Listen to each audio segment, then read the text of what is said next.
최근에 대학생 사역을 하시는 어느 사역자분을 만난 적이 있습니다. 근데 이제 이런저런 이야기 하다가 그분이 뭐라고 하시냐면 요즘 대학생들이요 인사를 안 한대요. 근데 이렇게 자기가 옆에 가도 이렇게 빤히 얼굴을 쳐다보면서도 인사를 안 하는데, 이분도 1.5세인데 자기도 상처를 받는다고 그러더라고요.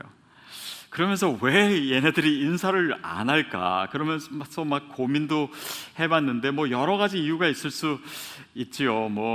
어떤 한국 문화에 대한 거부감을 가진 아이들도 있을 수 있고, 또 요즘 MZ세대는 그런 타인의 관계나 아니면 그들의 어떤 반응이나 이런 거에 대해서 별로 신경 쓰지 않으니까 그럴 수도 있는데, 이분의 해석은 뭐였냐면은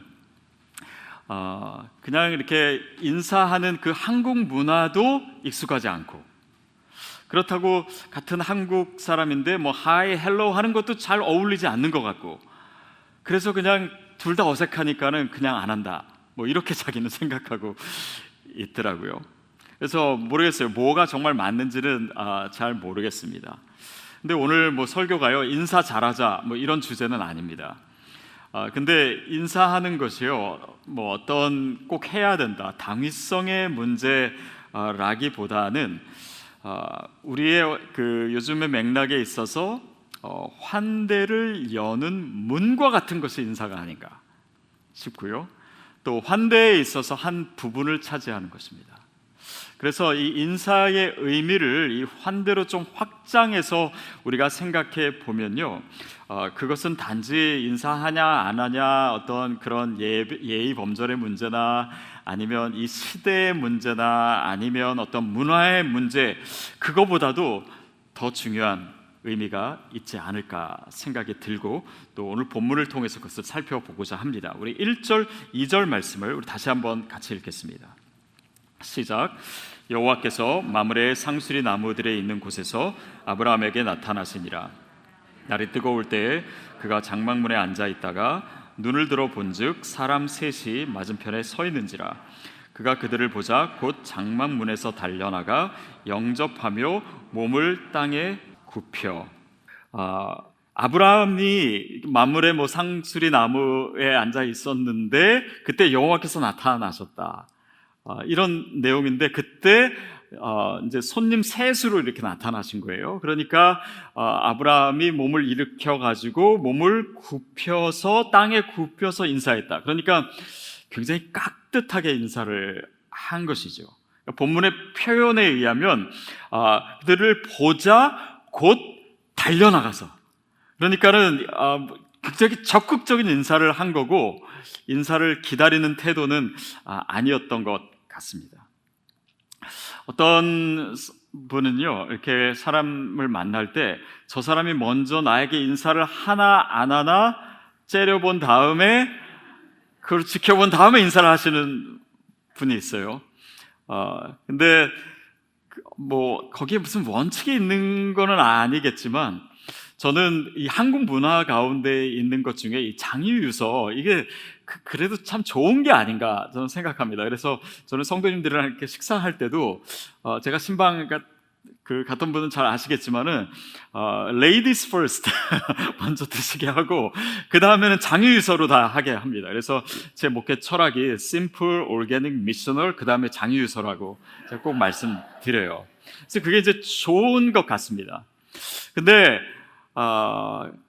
우리가 인사할 때요, 뭐 일반적인 것은 아닐 수 있겠지만, 제가 우리 시드 성도님들에게 하나 적용하고 싶은 원칙은, 인사는요 누가 먼저 하냐면, 누가 먼저 하면 좋을까요?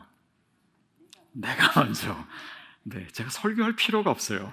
내가 먼저 하는 것을 원칙으로 하면은 한 가지 좋은 것은 꼰대가 될 위험은 없습니다. 어떤 시니어분들 그렇게 얘기하다, 나는 제일 두려운 게 내가 꼰대 되는 거라고. 근데 먼저 인사를 하시고요, 만약에 다른 사람이 나에게 먼저 인사를 하게 되는 경우라면 여러분이 더 크게 반응해 주시면 됩니다. 저는 그게 CD의 문화가 됐으면 좋겠어요. 그래서 그냥 잘 모르는 분도 인사하십시오. 우리가 한 가족이니까요. 저는 여러분이 화장실에서도 인사하게 되기를 바랍니다. 또 그냥 시도 때도 없이 늘 환한 웃음으로 인사하는 거고, 또 우리가 예배 시간에도 뭐 앞에 분 옆에 분 인사하잖아요. 그래서 뒤까지는 안 쳐다보시는 분도 계시는데, 이게 뒤를 쳐다보시면은 아래 위를 훑지 마시고요, 그냥 눈을 맞추시고 환하게 웃어주시고 적극적으로 인사하셨으면 좋겠어요. 얼마 전에 우리 정성호 목사님 친구 되는 목사님이 저희 교회 방문하셨는데, 저희 교회에 진짜 감동을 많이 받았대요. 그래서 뭐에 감동을 받았냐 했더니 설교는 아니라고 하더라고요. 설교는 아닌데 근데 성도님들의 이런 환영하는 모습, 환대하는 표정, 그것이 정말 인상적이었다고. 그래서 정말 그런 얘기 제가 한 적이 없잖아요. 근데 이미 잘하고 계셔서 너무너무 감사드리고, 또 그것이 시드의 공동체의 중요한 특징이 아닌가 싶습니다. 그래서 이 인사는요, 환대의 한 부분으로서 우리가 적극적으로 해야 하는 것, 그것을 아브라함이 오늘 보여주고 있는 것 같고요. 또 두 번째 모습이 더 중요합니다. 우리 3절, 4절, 5절 말씀 같이 읽겠습니다. 시작. 이르되 내 주여, 내가 주께 은혜를 입었사오면 원하건대 종을 떠나 지나가지 마옵시고 물을 조금 가져오게 하사 당신들의 발을 씻으시고 나무 아래에서 쉬소서. 내가 떡을 조금 가져오리니 당신들의 마음을 상쾌하게 하신 후에 지나가소서. 당신들이 종에게 오셨음이니이다. 그들이 이르되 내 말대로 그리하라. 여기서 이 본문의 표현, 또 아브라함의 표현을 보면 내가 그들에게, 손님들이죠, 내가 주께 은혜를 입었사오면, 그들을 주라고 얘기를 하고요, 그 다음에 자신을 가르쳐서는 종이라고, 종을 떠나 지나가지 마옵시고, 이렇게 표현을 합니다. 이것이 일종의 관용적인 표현일 수는 있겠으나 손님을 아주 극존대하는 그런 의미인 것은 분명합니다.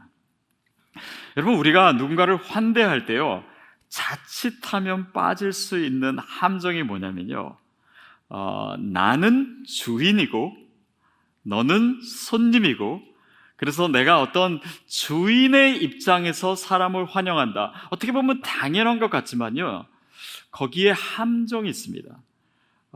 환대는 그런 의미에서 절대 멈추지 않아요. 또 환대가 그런 주인 행세, 주인 인식, 그런 거에 기초에 있고 그것이 집단이나 국가로 확장될 때 환대의 의미는 표류합니다. 다시 말하면 환대에 힘의 논리가 들어가요.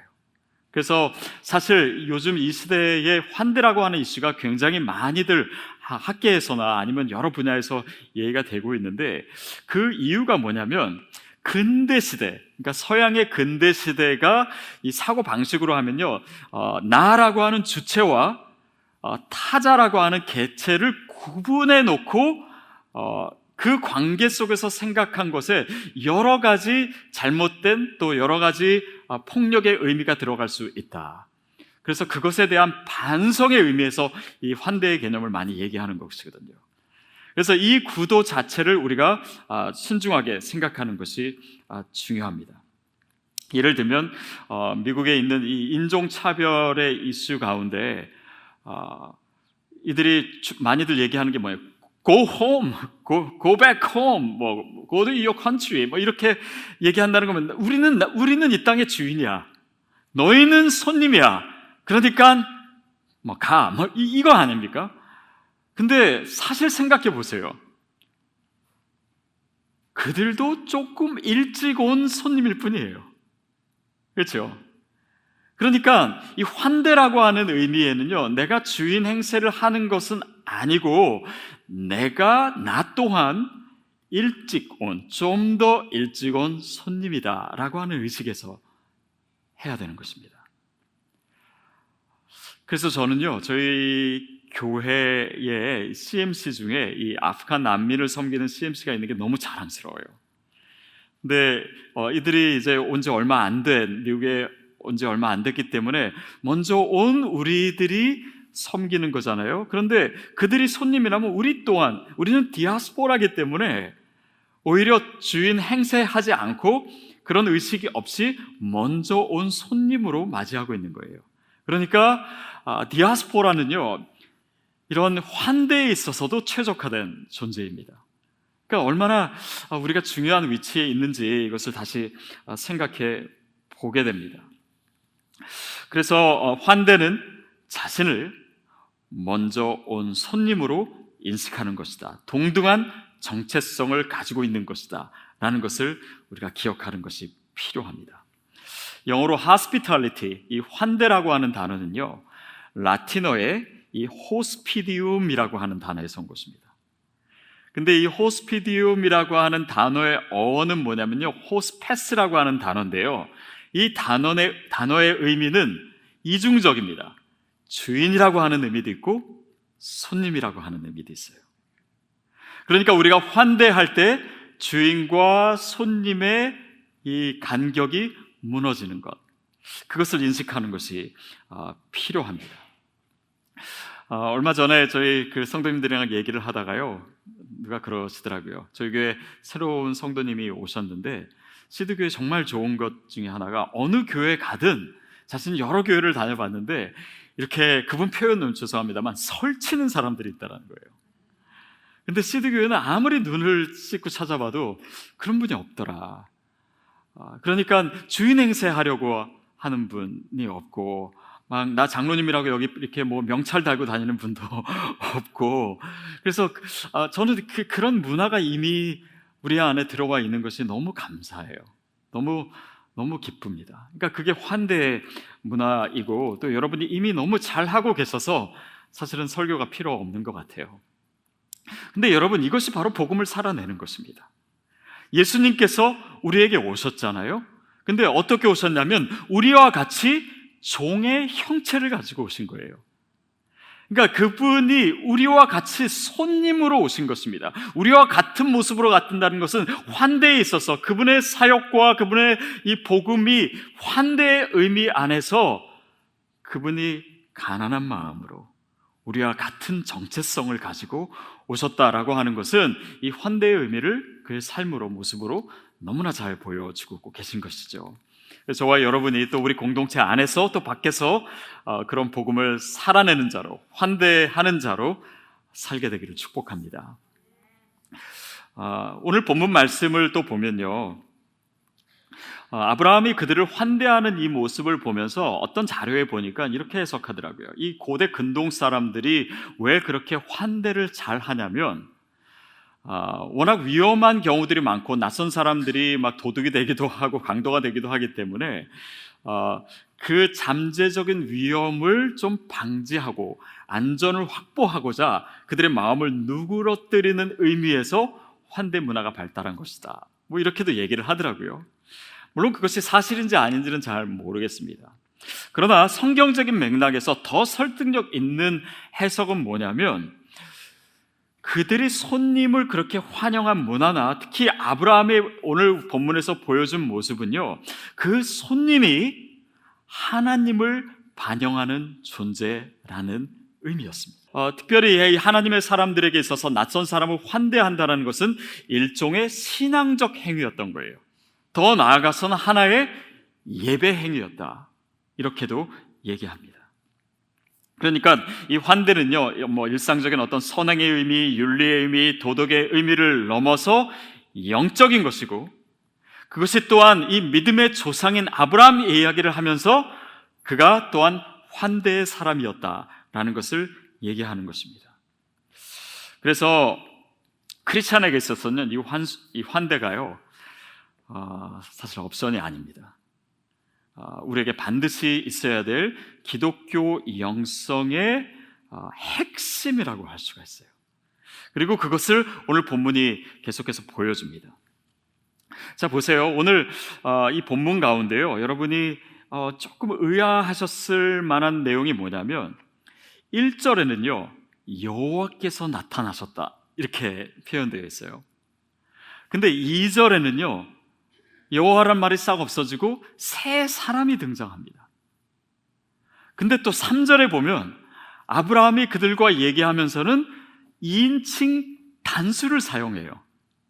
그러니까 이 본문을 해석하는 게 사실 쉽지 않고 여기에 너무 손쉬운 해석을 하는 것은 좀 경계해야 됩니다. 우리가 성경을 읽을 때요, 사실은 뭐 쓰여져서 내 눈앞에 있는 글자이긴 하지만 우리가 모든 것을 다 이해할 수 있다고는 저는 생각하지 않아요. 그래서 어떤 분은 뭐 이거를 가지고 삼위일체다, 이것을 뭐 천사다, 뭐 하나님의 군대 장관, 뭐 여러 가지 해석할 수 있지만 그것을 정확히 모르는 때는요, 그냥 놔두는 것이 좋습니다. 그리고 그러나 거기에서 무엇을 의미하느냐를 생각해 보는 것인데요, 어떤 경우에든 상관없이 결국 이 손님들은 하나님을 반영하는 존재로서 지금 거기에 있는 것이다. 여기까지만 해석을 해도 사실은 충분합니다. 결국요, 이 손님들, 낯선 사람들이 하나님을 반영하는 존재다. 이것이 환대에 있어서 어떤 의미일까요? 제가 가끔 말씀드리는 그 철학자 중에 한 명이 임마누엘 레비나스라고 하는 사람입니다. 그러니까 20세기에 어떻게 보면 가장 뛰어난 철학자 중에 한 명이었어요. 근데 이 사람의 철학에 있어서 제일 중요한 내용은 타자의 개념, 그러니까 타자, 다른 사람의 개념을 좀 더 확장한 것입니다. 그러니까 거기에는 나와 잘 모르는 사람, 낯선 사람, 손님, 가난한 사람, 소외된 사람, 뭐 사회적 약자, 뭐 이런 모든 사람들이 다 타자가 될 수 있죠. 근데 이 사람에게 있어서는 맞는데 절대적 타자가 누구냐? 그건 하나님이라는 거예요. 그러니까 이런 소외된 사람들, 낯선 사람, 손님들과 이 절대적 타자이신 하나님이 타자라고 하는 개념에서 서로 연결된다는 것이죠. 자, 그래서 이 사람이 어떻게 얘기하냐면요, 이 계시를 뭐라고 얘기하냐면 하나님은 타인을 통해서 자신을 은폐하는 방식으로 자신을 계시하신다. 이게 무슨 말이냐면 제가 인용을 하나 보여드릴게요. 타인의 얼굴은 하나님의 가면이다. 뭐 이게 뭐 되게 심오한 말 같지만요, 사실은 어려운 말이 아닙니다. 하나님은 자신을 어떻게 계시하시냐면요, 다른 사람을 통해서 계시하신다는 거예요. 타인을 통해서, 손님을 통해서, 나와 잘 모르는 사람들을 통해서, 내가 받아들이기 힘든 사람들을 통해서, 난민들을 통해서, 그 사람들을 통해서 자기 자신을 계시하신다. 그래서 크리스찬에게 있어서 윤리란 타인의 얼굴에서 하나님의 얼굴을 발견하는 사랑이다. 뭐 이렇게도 표현을 하죠. 근데 이게요, 뭐 사실 뭐 이분이 대단해서 이런 표현을 한 것이 아니라 성경이 계속 얘기하고 있는 거 아십니까? 또 뭐 히브리서에서 보면은 우리가 부지 중에 천사를 대접할 수도 있다고 하고, 또 특별히 마태복음 25장에 보면 예수님이 직접 말씀하시잖아요. 지극히 작은 소자에게 한 것이 곧 나에게 한 것이다. 그러니까 그 성경의 의미를 따서 이분이 이렇게 표현을 한 것이죠. 여러분들 아마 그런 생각 하실 텐데요, 이런 얘기를 아마 처음 들으신 건 아니실 겁니다. 그래서 가난하고 어려운 사람들이나 아니면 다른 사람들 볼 때 혹시 저 사람이 정말 예수님 아닌가? 이런 생각 하신 적 없습니까? 있죠. 근데 뭐 그렇다고 모든 사람이 다 예수님 아닐 거 아니에요. 그래서 저는 뭐 다른 분이 아니면 여러분이 정말 예수님인지 제가 확인할 길은 없기 때문에 제가 확인할 수 있는 건 뭡니까? 저는 예수님이 아닙니다. 저는 하나님이 아니에요. 그건 정말 분명해요. 근데 여러분, 제 안에 하나님이 계신 것은 확실합니다. 그렇죠? 그걸 어떻게 압니까? 성경 말씀이 그걸 가르쳐줘요. 뭐 예를 들면 요한 1서, 뭐 여러 구절이 있습니다. 요한 1서 4장 15절 말씀 함께 읽겠습니다. 시작. 누구든지 예수를 하나님의 아들이라 시인하면 하나님이 그의 안에 거하시고 그도 하나님 안에 거하니. 예수님을 하나님의 아들이라 시인하면 하나님이 우리 안에 계신다. 그러니까 예수를 믿는 우리 안에는 주님이 계시다는 것, 우리의 느낌과 우리의 모든 경험을 초월해서 이것은 진리의 말씀입니다. 여러분, 그렇다면 예수님을 믿고 영접한 사람 안에는 하나님이 계시고 안 믿는 분 안에는 하나님이 안 계실까요? 그거는 또 쉽지 않은 질문 같아요. 근데 이렇게 생각해 보는 건 어떻습니까? 물론 예수 믿는 우리에게는 하나님이 계신데 성령님이 내주하시는 전이잖아요, 우리가. 그런데 우리가 지금 현재의 시각으로 봐서는 저 사람은 교회 안 다니고 예수 믿지 않으니까 하나님이 안 계시다라고 할 수도 있겠지만, 하나님은 이 모든 시간을 초월해서 계신 분이기 때문에 또한 우리의 시각에서도 미래의 저 사람 안에 하나님이 계실 수 있지 않겠습니까? 그렇다면 이 환대의 의미는요, 거기서 선교적이 되는 것입니다. 말하자면 그들이 안 믿는 사람일지라도 그들 안에 계신, 또 앞으로 계실 그 하나님을 생각하기 때문에 우리가 또한 그들을 환대할 수 있는 거예요. 근데 거기에 비밀이 있습니다. 결국 하나님께서는 우리가 가진 이 믿음을 통해서 우리를 환대의 자리로 지금 이끌고 계세요.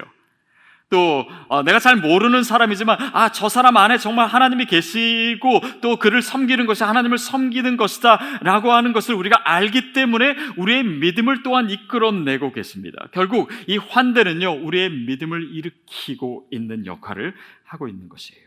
또한 우리를 성장시키시고 또 그것을 통해서 우리를 축복하시죠. 오늘 아브라함과 사라가 그렇지 않습니까?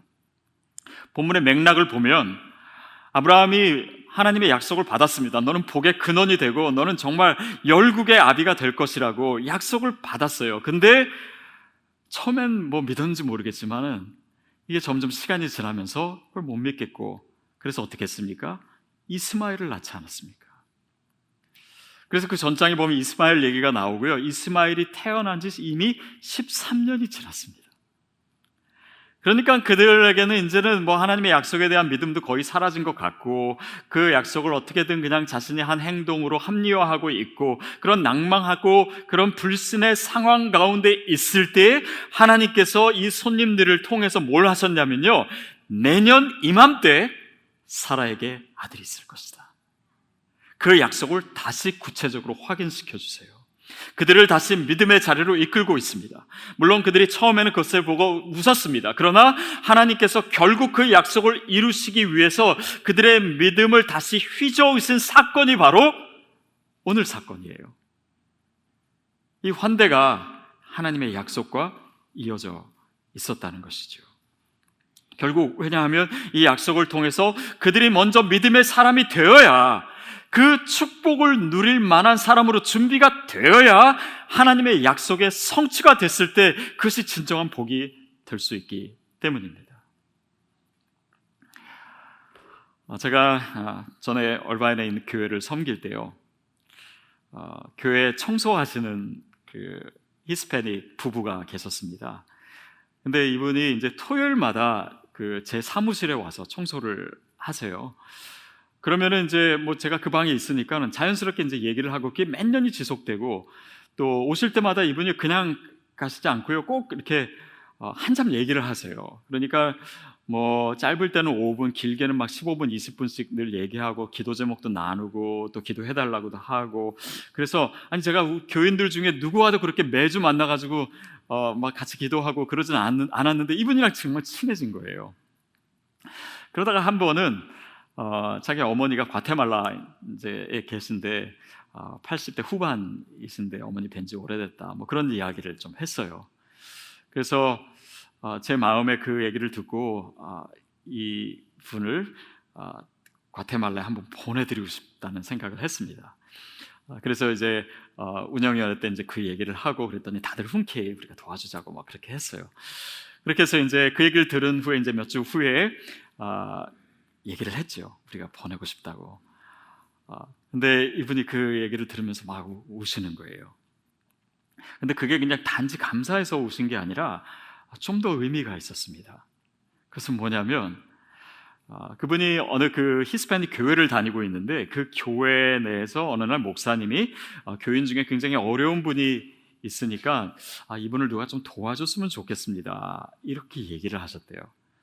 그래서 이분이 이제 고민을 하신 거예요. 왜냐하면 자신이 그때 돈을 좀 모으고 계실 때요. 왜냐하면 오랫동안 고향에 과테말라의 부모님 못 뵀기 때문에 어머니를 뵈러 가기 위해서 돈을 모으고 있었던 거예요. 근데 누구를 도와야 된다는 말을 들으니까 그때부터 마음이 불편해져가지고 어느 날 아내에게 물었대. 내가 이런 마음이 들었는데 도와줘도 될까? 그랬더니 아내분이 뭐라고 얘기하냐면 이건 하나님과 당신의 일이니까 당신이 알아서 하라고. 그래서 이분이 가기 위해서 모았던 그 돈을 그 어려운 분에게 드린 지 3일 만에 제가 이분을 보내드리겠다고 얘기를 한 거였어요. 그래서 이분이 이제 깜짝 놀랐던 거죠. 그리고 저는 약속을 하고, 그리고 얼마 후에 비행기 티켓과 또 어머니 선물과 또 거기서 쓰실 여비까지 마련해서 드렸던 적이 있습니다.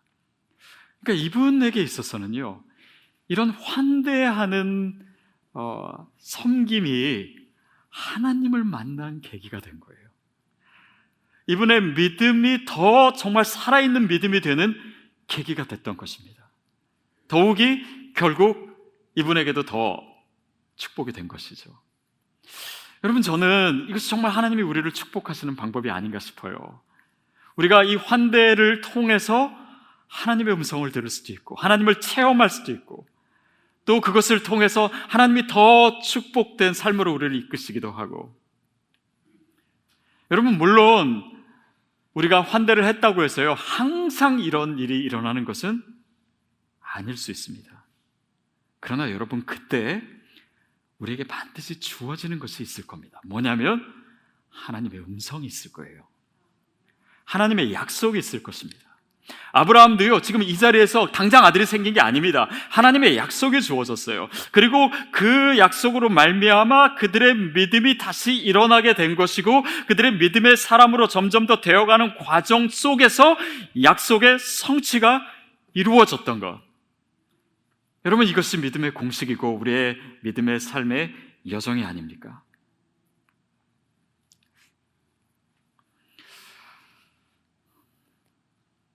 저는 우리 성도님들이랑 교제하고 또 대화 나눌 때마다 되게 감동을 받을 때가 많은데요. 몇 달 전입니다. 우리 한 성도님과 대화를 하는데 이분이 장사를 하세요. 장사를 하시는데 그 동네 자체가 이렇게 좀 거친 분들이 많은 그런 동네입니다. 근데 그 손님들이 굉장히 무례한 사람도 너무 많고, 또 물건을 자주 훔쳐가기도 하고, 그리고 한번 붙잡아 놓으면 막 일을 시키고 막 물어보고 이거를 막 1시간, 2시간씩 이렇게 한대요. 그렇게 나서 물건 안 사고 그냥 가기도 하고, 그럼 굉장히 허탈하고, 그리고 여러 가지 문제들이 많을 때마다 내가 크리스찬이니까 이들을 섬겨야 되지. 그래서 그들에게 잘해주고, 끊임없이 잘해주고 환대하고, 그러면서 그런 생각이 들었대요. 교회에서 목사님이 설교하실 때 이런 삶의 무게를 다 아실까? 실제로 이 환대를 우리가 이렇게 살아내는 것이 쉽지가 않은데, 근데 그렇지만 이분이 그것을 하루하루 살아내신다는 거예요. 또 어떤 MC 리더분은요, 정말 힘들게 하는 MC 멤버가 있으셨어요. 그래서 교회에서 제가 정리를 좀 해드리려고 했는데 이분은 끝까지 그걸 섬기시겠다고 하시더라고요. 끝까지. 괜찮습니다. 제가 한번 해보겠습니다. 그러니까 저는요, 성도님들이 이 말씀을 너무 살아내니까 제가 힘들어요. 설교를 잘 못하겠어요. 그래서 좀 살살 하시라고 말씀드리고 싶을 때가 많습니다. 근데 여러분, 제가 한 가지 믿는 것은, 그렇게 힘들지만 환대의 삶을 우리가 할 수 있는 만큼, 물론 완전하게는 아닐지라도 환대의 삶을 살아낼 때 그 눈물로 뿌린 씨앗은 반드시 열매를 맺게 될 것입니다. 그것이 하나님의 약속이에요. 그리고 그렇게 살아내는 것 자체가 여러분의 믿음의 삶에 있어서 이미 축복인 줄 믿습니다. 약속의 사람이 되어가는 거예요. 하나님의 축복을 받을 만한 준비가 되어가는 것이고, 결국 아브라함처럼 믿음의 사람이 될 때 그 하나님의 약속이 그의 삶 가운데 이루어진 것처럼 우리의 삶에도 하나님께서 동일하게 역사하실 줄 믿습니다. 이게 우리의 믿음의 여정이에요.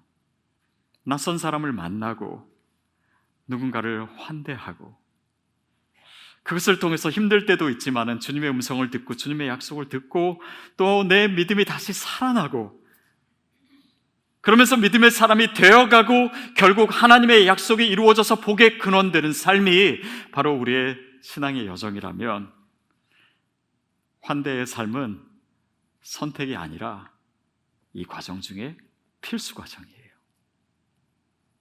그래서 아브라함이 그 여정을 갔습니다. 그리고 믿음의 사람이 되었어요. 그것이 저와 여러분이 지금 가고 있는 길이라고 저는 믿습니다. 그것이 바로 선교적인 삶이고, 또 우리가 모인 곳이 선교적 교회가 되는 것이고, 결국 우리 삶을 통해서 하나님의 나라가 확장되는 그 아름다운 이야기 속에 저와 여러분을 포함시켜 주신 이야기라고 믿습니다.